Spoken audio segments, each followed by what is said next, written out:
A grand jury has indicted the 5 suspects accused of operating an illegal horse gambling operation in Wilder, Idaho. A federal grand jury indicted Samuel Bejarano Collin, Ivan Tellez, Diana Fajardo, Cesar Iniguez Orozco, and Alejandro Torres Estrada.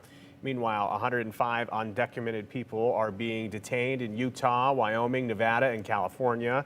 In a statement made by DHS this week, they credit ICE for the operation. But today, Caldwell Police Chief Rex Ingram tells KTVB the statement is further straining relationships with local residents. And our Brenda Rodriguez joins us here on the news at 6. Brenda, please explain what's the details here? Yeah, well, Joe, the raid has further removed the community from trusting local law enforcement, and Ingram says that the statement has added fuel to it. He tells me that the local agency's involvement was solely focused on the criminal investigation.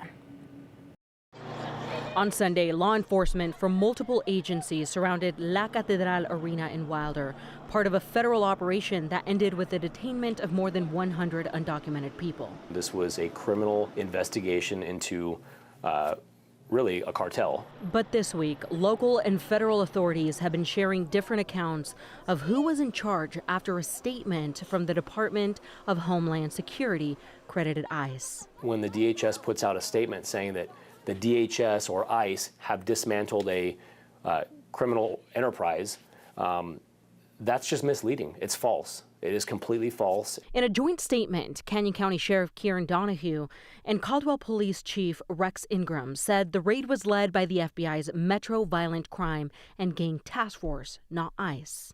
This was an FBI-led Metro Violent Crime Task Force operation, which Caldwell PD has been a part of for nearly 20 years. Do you guys have an option to say, yes, we'll assist with something like this, or no?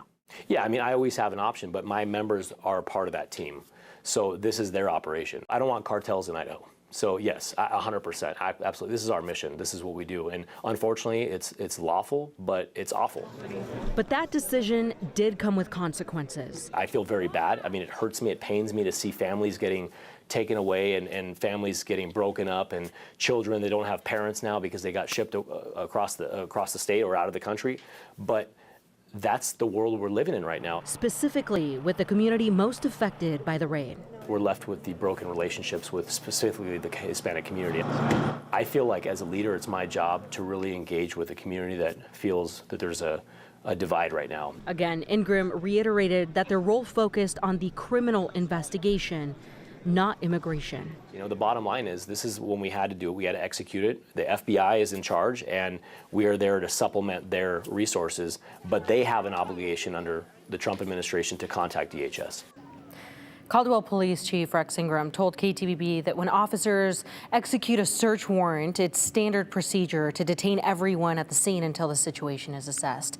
Joe, earlier this year, the Department of Homeland Security authorized federal law enforcement agencies to assist with President Trump's immigration policies, granting them authority to carry out immigration officer duties. And for complete coverage of this entire situation out of Wilder, Idaho, you can go to KTVB.com. I also want to add our KTVB and Espanol team is also doing very valuable work for the Spanish-speaking community across the Treasure Valley. You can find that at KTVB.com/Espanol. Brenda, appreciate your report. We'll talk to you soon.